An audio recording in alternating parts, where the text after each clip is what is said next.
There are 3 things certain in life: death, taxes, and a really bad apology video from a creator that doesn't really mean sorry. And today we're going to be talking about some of the worst apology videos posted online. Note that this is part 2, so if there's some famous ones that are missing from this video, you know where to find them. Craig Thompson, or better known as MiniLad, was born on January 7th, 1995 and is currently 29 years old. MiniLad would be well known for his role in the popular YouTube group called the Vanoss Crew.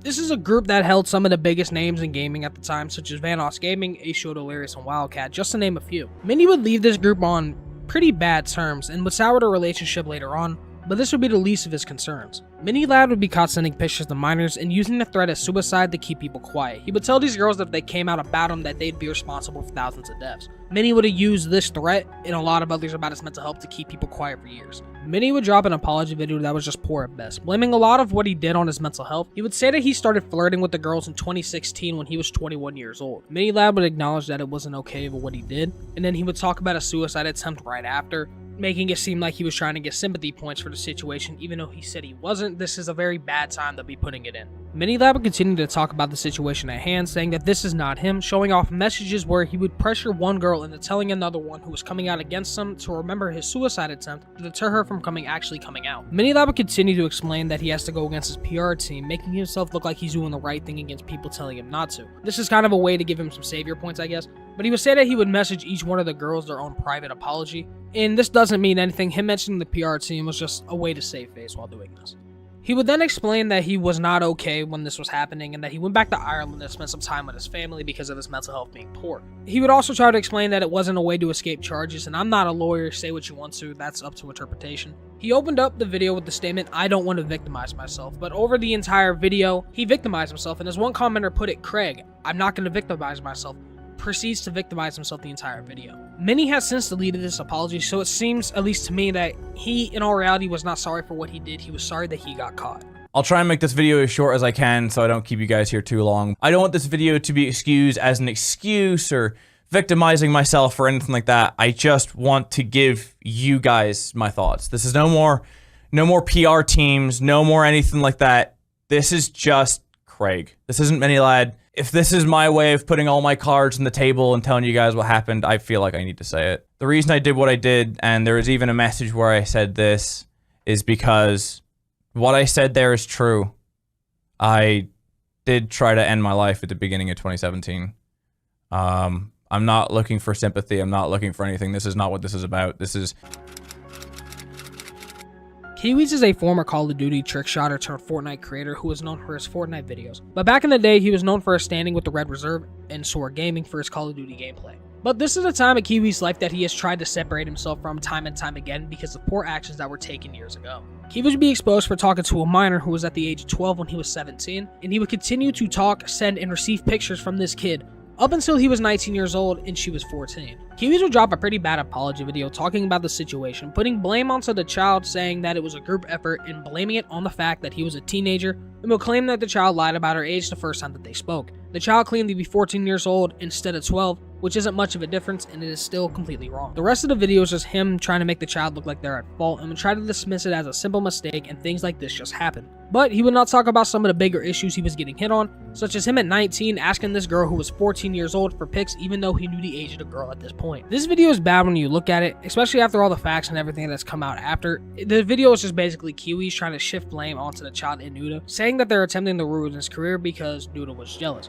He would also say that he was just way too trusting of a girl and that he won't do it next time. He failed to take any real accountability for the situation in this video, but he would say that he was sorry. This situation has been buried under a rug for the last couple of years with him being exposed on Drama Alert, but recently, within like the past probably year and a half, it has been brought to the forefront of people's attentions of online predators on YouTube. I shouldn't have trusted this girl. I shouldn't have.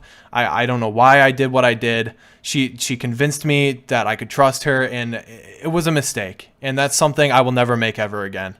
But that's besides the point. I just want to say thank you to all the people that support me. I've recently talked to a ton of Call of Duty YouTubers that are in my community. They're really high up, and they respect me. They understand my side, and they truly believe I didn't do anything wrong. And I'm so thankful that people are actually understanding this, and they're not being so close-minded into automatically thinking that I'm some kind of fucking pedophile because this girl lied about her age and convinced me to send her pictures of myself. Like, she sent pictures to me too, but it was a group effort. You know what I mean? Like, it wasn't just like, there was no harassment. It was all consent. And I know that she's younger and but you're a teenager, dude. Like, James Summerton was a creator who was known for his video essay videos on YouTube, where he would talk about topics at hand that he was just interested in. He had a pretty solid fan base, sitting around 300,000 subscribers, before he would be exposed for plagiarizing his videos by the creator HBomberGuy. HBomberGuy created a video that was around 4 hours long talking about plagiarism on YouTube that went mega viral, and one of the talking points in this video was James Summerton of James of Talos. James, after getting exposed for stealing his work, will come out with an apology video over the situation, where he would open up the video crying and talking about how he was in the hospital before this video.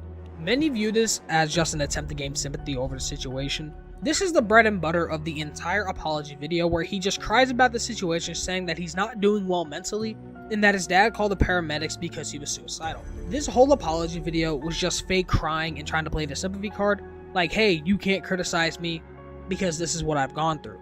It's a sad attempt at trying to manipulate his audience for pity points, and after this, he would delete the video an hour later. But luckily for us, somebody was smart enough to capture it on YouTube and upload it once again. He recently unprivated all of his videos on his channel, so in all reality, he's not really sorry for what he did, but this video was really just him crying into the camera for 30 minutes, and it was just really dumb and bad. Hi everyone. I'm sorry for taking so long to make this video or to say anything. I'm in the hospital. I've been in the hospital for a little over a week. I tried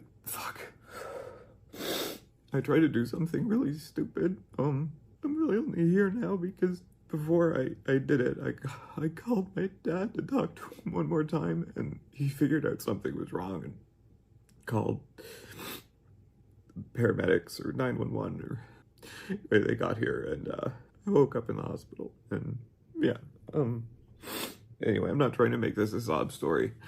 I'm just trying to explain why I've been so quiet. Neon is a streamer on the app Kick, where he basically just picks fights and hides behind the security guards while talking shit. Neon grew to fame because of this, and this is just a dumb trend that Kick streamers like to do, such as Jack Doherty. It's just being really annoying and piss people off for views. Neon would recently get caught in another controversy where he would threaten the R-word a 10-year-old child until he bled. This resulted in a ban from Kick, and Neon would drop the worst apology of the year so far. It's a shorter apology than some of the others on this list, but it doesn't make it any better. Neon would open up the apology saying that he wants to be genuine on what's been going on the past few days. Neon would say sorry for what he said and all the bad things he has done over his streaming career. But he fails to talk about what he actually got in trouble for, and he would say that the kid just got into his head and that he blacked out and that he is not that type of person. But Neon throughout his entire career has said some pretty messed up things to people that have gone in the hot water just like this.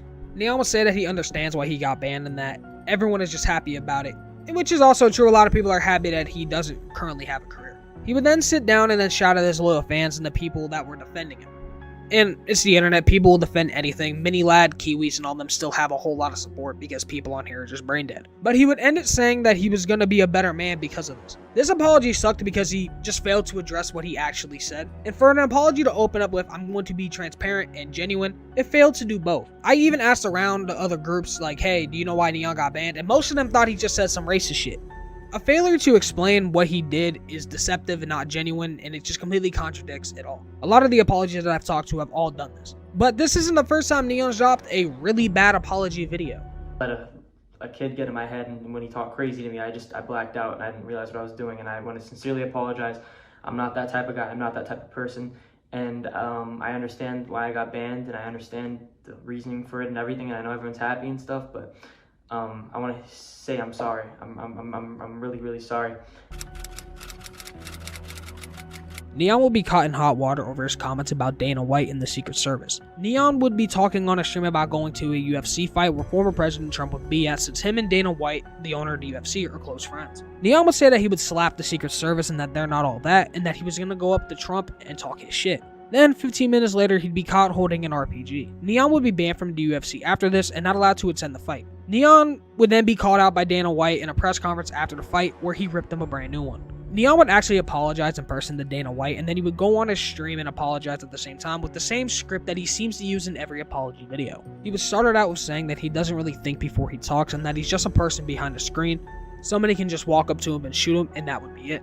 He would then say that he apologized and didn't really mean anything that he said, and that he never should have said it. He then would explain his talk with Dana White, saying that he apologized face to face like a man, and then talked up Dana White for being a good person. He would then sit down and say that he can't be doing this forever, and what the fuck is he doing? Neon seemed to be trying to get pity points, talking himself down and talking other people up. He would then talk about his stream, and then he would apologize to the drama pages who were posting it, because this just isn't him. This apology is made even worse when you look at future actions and apologies, but even if we don't look at those, this apology is not good. But he did better than Kiwi, so I guess I'll give him that. I want to start off by, apologizing to UFC, Donald Trump, and Dana White for everything I said. And, I actually, that night when I said all that, the problem with me is, like, I put the camera on and I black out and I don't realize, and, like, I actually started to realize it, like, it hit me in the head, Chad. It hit me in the head that I'm, like, really, like, doing too much. Like, too much. Like, it's not even worth it. Like, I, like, talk too crazy and I don't even realize it. And it's like, I don't even try to get the clip. It's not even that. I don't even try to go for the clip.